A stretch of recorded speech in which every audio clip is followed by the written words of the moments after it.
When we think of someone who is described or describes themselves as an introvert, what qualities of this person come to mind? Quiet? Shy? Meek? Introspective, perhaps?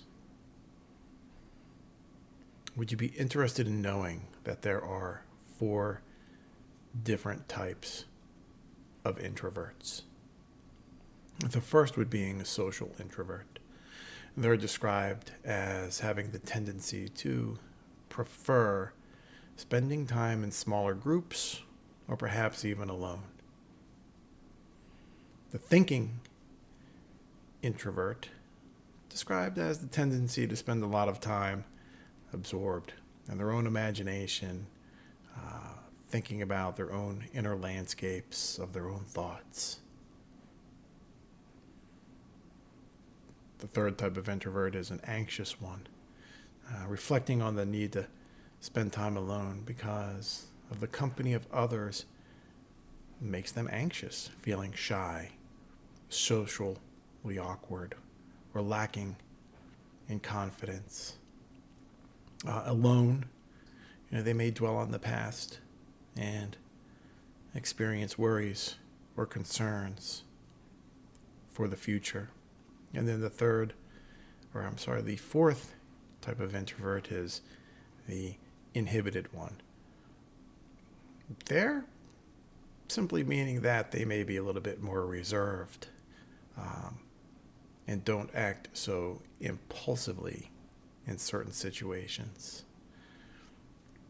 Now, I would like to preface this all with there is nothing inherently wrong with wanting to spend time alone. In fact, that's often how we meditate or study, myself included. And at times, we all exhibit some of those aforementioned qualities. And so we are not pigeonholing any one specific category to ourselves at any given time. It's fluid.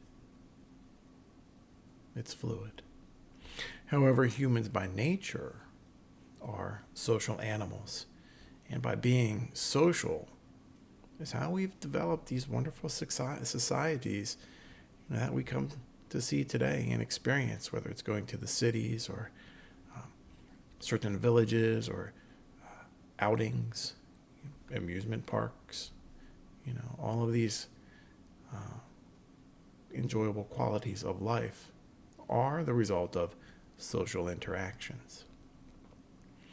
So, however, being excessively introverted can impact the balance and the quality of your being at times.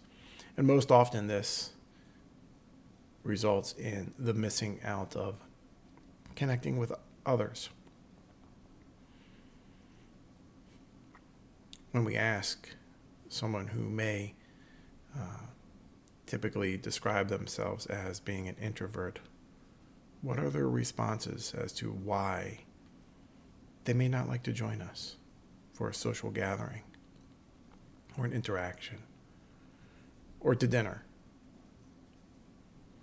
Sometimes the reasoning is, I don't like people. I have enough friends. But if someone is truly honest, if that person is truly honest with themselves, we find that the true reason is something else. And that something else is usually fear. And it's a fear of not being accepted or perhaps not even being good enough. And with that, we must explore just a little bit more of what this fear really may originate from. And all fear is a result of living or projecting an outcome that is somewhere in the future.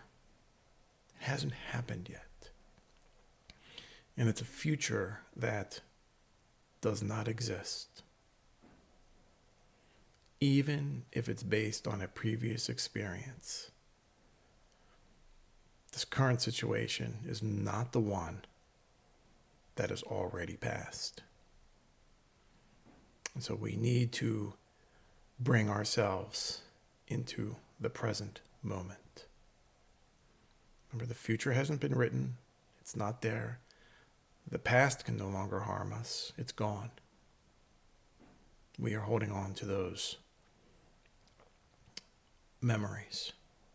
And sometimes those memories can project into the future that doesn't exist. Remember the second noble truth. The cause of suffering is attachment. And so how do we bring ourselves into this present moment? Well, we begin with mindful breathing and attention, just acknowledging those feelings that you are feeling. I feel nervous. I feel scared. I feel unworthy. It's okay, and one should identify as many of those feelings as you can. It's important to do so we can bring acceptance to what we are feeling. Then explore each of those feelings that you've identified and ask, why are they there? And with honest reflection and sincere consideration of each of those feelings, you will in fact find that they serve no helpful purpose in being there. No helpful purpose in being there. And at the end of that examination, you've sat with that feeling for a little bit. Let it go. Imagine it fear, let's just say. Let's just say anxiety or fear, whatever that emotion that you've identified. Imagine it as a cloud. And just a nice, gentle gust of wind comes along and blows it away. That is a little technique that, a visual technique that you can use to help let many emotions go, or letting many situations go. Depending on how many emotions you've identified during your inventory, this will directly correspond to how long you are mindfully examining those feelings, and you want to examine each and every one of them. Therefore, it's important to remember that this is about your overall personal growth and not necessarily an overnight success. It's a process. Just like it was a process for you to have those anxious feelings about a situation. That was a process too. So it may take time to unlearn what you've accustomed yourself to doing, and to learn and to recognize the positive growth that you are working towards. So each time you feel anxious in a new situation, a new social interaction, before you say no to that invitation, pause.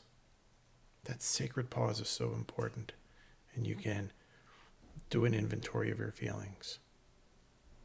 Most often, these invitations aren't for 20 minutes into the future, right? Most often they're something next week. Maybe it's a wedding, right? And that could be 3 or 4 months down the road. That gives you time to mindfully examine each one of those feelings that you may be feeling before that event even arises. And with that, my friends, I wish you all a day of peace and ease. And I warmly invite you to like this video and subscribe to our channel. And for more mindfulness teachings submitted on a regular basis to our channel. And I wish you I wish you all a day of peace and ease. Take care, my friends.